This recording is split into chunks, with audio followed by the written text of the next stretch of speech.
நயன்தாரா எந்த காலத்திலும் தன்னை வாழ வைத்த மக்களுக்கு விசுவாசமாக இல்லை, தன்னை வாழ வைத்த தமிழ்நாட்டுக்கும் விசுவாசமாக இல்லை அப்படிங்கிறது தான் உண்மை. எல்லாத்துக்கும் மேலே அவருக்கு இந்த வாழ்க்கையையும் பணத்தையும் புகழையும் அந்தஸ்தையும் கௌரவத்தையும் கொடுத்த சினிமா துறைக்கும் அவர் நேர்மையாக இல்லை அப்படிங்கிறது தான் ரொம்ப ரொம்ப உண்மையான விஷயம்.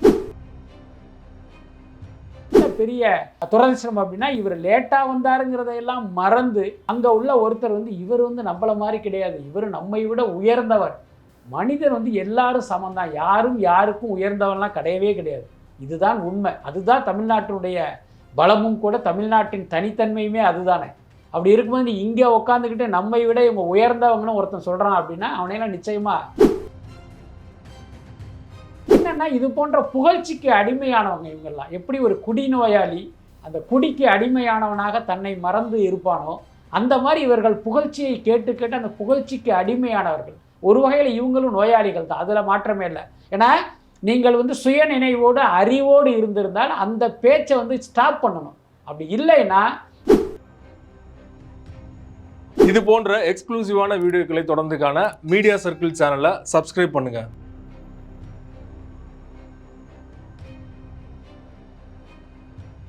மீடியா சர்க்கிள் நேயர்களுக்கு வணக்கம். இன்றைக்கு நம்மோட நேர்காணலுக்காக சினிமா விமர்சகர் வலைப்பேச்சு பிஸ்மி அவர்கள் நம்மோடு இணைந்திருக்கிறார். அவரோடு பேசலாம். சார் வணக்கம். வணக்கம். சமீபத்தில் மதுரையில் நடந்த விழாவில் பார்த்தீங்கன்னா ரொம்ப லேட்டாக போயிட்டாங்க. அது மட்டும் இல்லாமல் அங்கே ஈவெண்ட்டை ஆர்கனைஸ் பண்ணவர் பார்த்தீங்கன்னா நயன்தாராங்களாம் நார்மல் பீப்புள் கிடையாது, அவங்களாம் கஷ்டப்பட்டு வந்திருக்காங்க அப்படின்னு சொன்னது மீண்டும் ட்ரால் ஆயிருக்குல்ல, எப்படி பார்க்குறீங்க இதை? இல்லை, நயன்தாரா எந்த காலத்திலும் தன்னை வாழ வைத்த மக்களுக்கு விசுவாசமாக இல்லை, தன்னை வாழ வைத்த தமிழ்நாட்டுக்கும் விசுவாசமாக இல்லை அப்படிங்கிறது தான் உண்மை. எல்லாத்துக்கும் மேலே அவருக்கு இந்த வாழ்க்கையையும் பணத்தையும் புகழையும் அந்தஸ்தையும் கௌரவத்தையும் கொடுத்த சினிமா துறைக்கும் அவர் நேர்மையாக இல்லை அப்படிங்கிறது தான் ரொம்ப ரொம்ப உண்மையான விஷயம். எல்லா காலத்திலையுமே நேர்மையாளர்களை தான் நம்ம கொண்டாட முடியும், நேர்மையற்றவர்களையும் நம்ம எந்த காலத்திலையும் என்கரேஜ் பண்ண முடியாது. ஆனால் இந்த பாமர மக்களுக்கு இந்த உண்மை அல்லது இந்த பக்குவம் கிடையாது. ஏன்னா நயன்தாராவுடைய நிஜமுகம் தெரிந்தால் அவர் ஒரு விழாவுக்கு வர்றார் அப்படின்னா உண்மையில் 10 பேர் கூட வரமாட்டாங்க, அதுதான் உண்மை. ஆனால் என்னென்னா இவர்கள் தங்களுடைய நிஜமுகத்தை மறைத்து ஒரு பொய்முகத்தை காட்டி, அது மீடியாக்கள் மற்றும் அவங்களுடைய சோசியல் மீடியாக்கள் மூலமாக ஒரு பொய்யான முகத்தை ப்ரொஜெக்ட் பண்ணிகிட்டே இருக்காங்க. அதை உண்மை என்று இந்த முட்டாள் மக்கள் நம்புகிறாங்க. அதனால தான் அவ்வளோ பெரிய கூட்டம். இத்தனைக்கும் அந்த மதுரையில் நடந்த நீங்கள் குறிப்பிடுகிற அந்த விழா என்பது இவருடைய ப்ராடக்டை விற்கிற ஒரு விழா. அதுக்கே 6 மணி நேரம் தாமதமாக போயிருக்காங்கன்னா அப்போ இவங்களுடைய மனநிலை என்னங்கிறத நம்ம நிச்சயமாக யோசிக்கணும். நான் வர்ற வரைக்கும் இவங்கெல்லாம் காத்துக்கிட்டு இருக்கட்டும், இவர்களை விட நான் மேலானவங்கிற அந்த எண்ணம் தானே ஒரு வகையில் அது அகங்காரம். அதை நம்ம ஆதரிக்கவே கூடாது. ஆனால் இங்கே என்ன பெரிய துரதிர்ஷ்டம் அப்படின்னா இவர் லேட்டாக வந்தாருங்கிறதையெல்லாம் மறந்து அங்கே உள்ள ஒருத்தர் இவர் நம்மள மாதிரி கிடையாது, இவர் நம்மை விட உயர்ந்தவர். மனிதன் எல்லாரும் சமந்தான், யாரும் யாருக்கும் உயர்ந்தவன்லாம் கிடையவே கிடையாது. இதுதான் உண்மை. அதுதான் தமிழ்நாட்டினுடைய பலமும் கூட, தமிழ்நாட்டின் தனித்தன்மையுமே அதுதானே. அப்படி இருக்கும்போது நீ இங்கே உட்காந்துக்கிட்டு நம்மை விட இவங்க உயர்ந்தவங்கன்னு ஒருத்தன் சொல்கிறான் அப்படின்னா அவனையெல்லாம் நிச்சயமாக விட்டு வைக்கவே அவங்களால ஸ்டாப் பண்ணிருக்கணும். என்னன்னா இது போன்ற புகழ்ச்சிக்கு அடிமையானவங்க இவங்கெல்லாம். எப்படி ஒரு குடிநோயாளி அந்த குடிக்கு அடிமையானவனாக தன்னை மறந்து இருப்பானோ அந்த மாதிரி இவர்கள் புகழ்ச்சியை கேட்டு கேட்டு அந்த புகழ்ச்சிக்கு அடிமையானவர்கள். ஒரு வகையில் இவங்களும் நோயாளிகள் தான், அதில் மாற்றமே இல்லை. ஏன்னா நீங்கள் சுய நினைவோடு அறிவோடு இருந்திருந்தால் அந்த பேச்சை ஸ்டாப் பண்ணணும். அப்படி இல்லைன்னா தான் பேசும்போது இந்த மாதிரி ஒருத்தர் தப்பாக பேசிட்டாரு, அப்படியெல்லாம் கிடையாது, நான் உங்களை விட மேலானவங்க கிடையாது, நாம் எல்லாரும் ஒன்று தான் அப்படிங்கிறத சொல்லியிருக்கணும். ஆனால் நயன்தாராவிடமிருந்து அப்படிப்பட்ட விளக்கமும் வரல, தான் தாமதமாக வந்ததுக்கு வருத்தமும் தெரிவித்த மாதிரி தெரியல, நமக்கு கிடைத்த தகவல் படி சொல்கிறேன். அப்போ இவங்க எப்படிப்பட்டவங்கிறத நம்ம புரிஞ்சுக்கலாம். அவங்களுக்கு அகங்காரம் இருந்தாலுமே மக்களே கிட்டத்தட்ட 9 மணிலேருந்து 2 மணிக்கு முடிய வேண்டிய ப்ரோக்ராம் 3 மணிக்கு வராங்கன்னா மக்கள் கிளம்பி போயிடலாம் இல்லையா? இல்லை, ஆக்சுவலி பார்த்தீங்கன்னா இந்த விவகாரத்தில் மக்கள் குற்றவாளிகள் தான். அவர்களை விட பெரிய குற்றவாளி நம்மை போன்ற ஊடகங்கள் தான். ஏன்னா நம்மை போன்ற ஒரு சாதாரண ஹியூமன் பீயிங் தான் நயன்தாரா. நயன்தாராக்கு கொம்புலாம் கிடையாது, அவங்களும் தரையில் தான் நடக்கிறாங்க, வானத்தில் பறக்கலை. ஆனால் நம்மை போன்ற ஊடகங்கள் நம்முடைய சுயநலத்துக்காக இவரை ஒரு தேவதை மாதிரி சித்தரித்து அவரை பற்றின செய்திகளை போட்டு நயன்தாரா நின்னா செய்தி, உட்காந்தா செய்தி, என்ன ஃப்ளைட்டில் போனால் செய்தி, குழந்தைய கொஞ்சனா செய்தின்னு எல்லாத்தையுமே செய்தியாக்கி நயன்தாரா ஒரு தேவதை மாதிரி மக்கள்கிட்ட போய் நம்ம எடுத்துகிட்டு போயிட்டோம். ஸோ அதனால் மக்களும் அறியாமையில் இந்த தகவல்களையெல்லாம் உண்மைன்னு நம்பி, அடடா இவங்க நம்மை விட மேலானவங்க போல இருக்கே, இவங்க ஒரு கடவுளின் ஸ்பெஷல் படைப்பு போல இருக்கே அப்படின்னு அந்த 6 மணி நேரம் 7 மணி நேரம் காத்திருந்து அவரை பார்க்குற நிலைமைக்கு போயிருக்காங்க. உண்மையில் பார்த்தீங்கன்னா நம்மை போன்ற ஊடகங்கள் இவர்களுடைய உண்மை முகத்தை மக்களிடம் வந்து கொண்டு போகணும். நீங்கள் வந்து திரையில் பார்த்து வியப்பது வந்து இவருடைய பொய் முகம், அது வந்து ஒரு மாஸ்க்கு, அது ஒரு முகமூடி. உண்மையில் இவர்கள் பார்த்தீங்கன்னா நம்மை போன்ற ஒருத்தவங்க தான், ஒரு சராசரியான மனிதர்கள் தான் அப்படிங்கிறது நம்ம தான் அவங்ககிட்ட கொண்டு போகணும். அந்த வகையில் இந்த சம்பவத்தில் ஒரு வகையில் நாமும் குற்றவாளி தான்.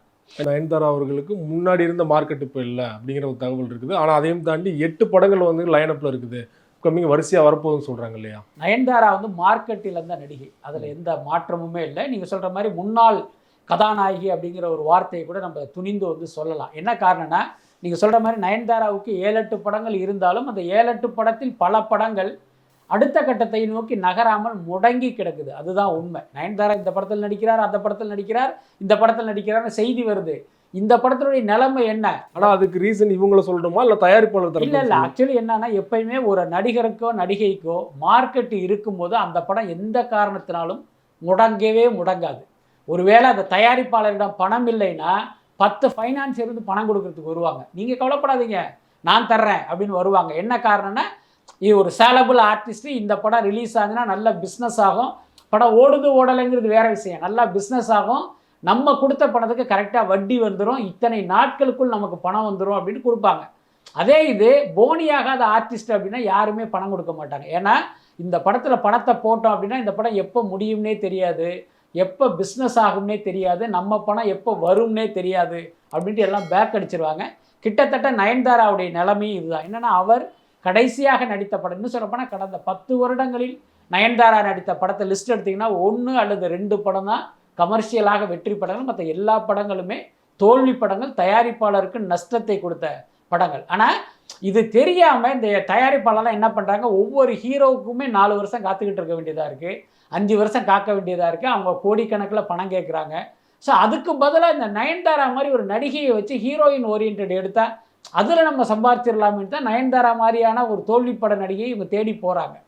அது என்னாச்சுன்னா, டக்குன்னு 5 கோடி 10 கோடி 15 கோடின்னு அவங்களும் சம்பளத்தை உயர்த்த ஆரம்பித்தாங்க. இன்றைக்கி அதுவும் தவறாகி பல படங்கள் முடங்கி கிடக்கு. அதனால் நயன்தாராவை பொறுத்தவரை மார்க்கெட் இழந்த நடிகை தான். இன்னொரு கூடுதல் தகவல் கூட சொல்லலாம்.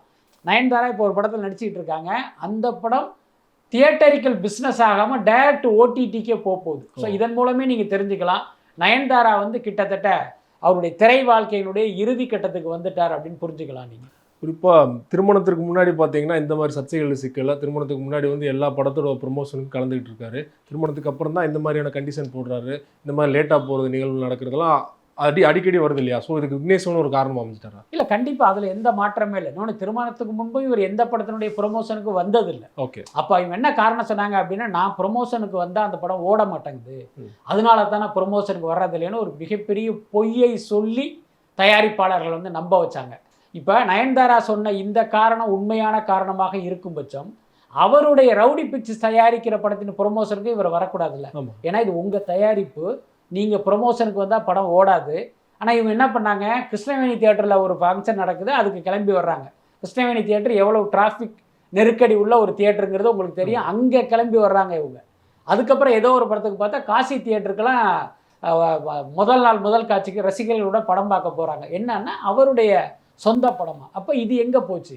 மற்ற தயாரிப்பாளர் படம்னா நான் வந்தால் படம் ஓடாதுங்கிறீங்க, ஆனால் உங்கள் தயாரிப்புங்குமே நீங்கள் எங்கே வேணாலும் போவீங்களான்னு ஒரு கேள்வி இருக்குல்ல. அதுக்கு அடுத்து இப்போதைக்கு நடந்த இந்த விழாக்கள்லாம் பார்த்தீங்கன்னா அவருடைய ப்ராடக்டை ப்ரொமோட் பண்ணுகிற விழா. இப்போ நான் என்ன கேட்குறேன், நீங்கள் ஒரு படத்துக்கு ப்ரொமோட் பண்ண போனால் படம் ஓடாது, இந்த ப்ராடக்டை ப்ரொமோட் பண்ண போனால் இதுவும் விற்காதுல்ல, ஏன் இங்கே போகிறீங்க? அப்போ இதன் மூலமே தெரிஞ்சுக்கலாம், நயன்தாரா வந்து ஒரு அப்பட்டமான பொய்யை சொல்லி இவ்வளோ நாள் காலத்தை கடத்தினார். இன்னொன்று, இப்போ விக்னேஸ்வரனை கல்யாணம் பண்ணதுக்கு பிறகு பார்த்தா இவருடைய அட்ராசிட்டிங்கிறது இன்னும் 1 மடங்கு ஜாஸ்தி ஆகிடுச்சு. அதுக்கு வந்து விக்னேஸ்வரன் தான் காரணம் அப்படின்னு தான் நாம் நினைக்க தோணுது. என்ன காரணம்னா, ஒரு கணவன் மனைவி, நயன்தாரா விக்னேஸ்வரனை விட்டுருங்க, ஒரு கணவன் மனைவி இருக்காங்க, கணவன் தவறு செய்தால் மனைவி வந்து அவரை கண்ட்ரோல் பண்ணணும், என்ன அவரை கண்டிக்கணும், அவருடைய தவறை திருத்தணும். அதே மாதிரி மனைவி தவறு பண்ணால் கணவன் வந்து அதே வேலையை பண்ணணும், அப்போ தான் அது கரெக்டாக இருக்கும். ஆனால் இங்கே இப்போ நயன்தாரா மீது தவறு இருப்பதாக வைத்துக்கொண்டால் விக்னேஸ்வரன் அதை சரி பண்ணணுமா வேணாமா? இவரை கூட சேர்ந்துக்கிட்டு தானே குதிக்கிறாரு. அதனால் இவர் மீதும் தவறு இருக்குது. ரொம்ப நன்றி சார். சினிமா தொடர்பான பல்வேறு அப்டேட்டுகள் கொடுத்தீங்க, தொடர்ந்து கொடுக்கணும். மிக்க நன்றி. தேங்க்யூ.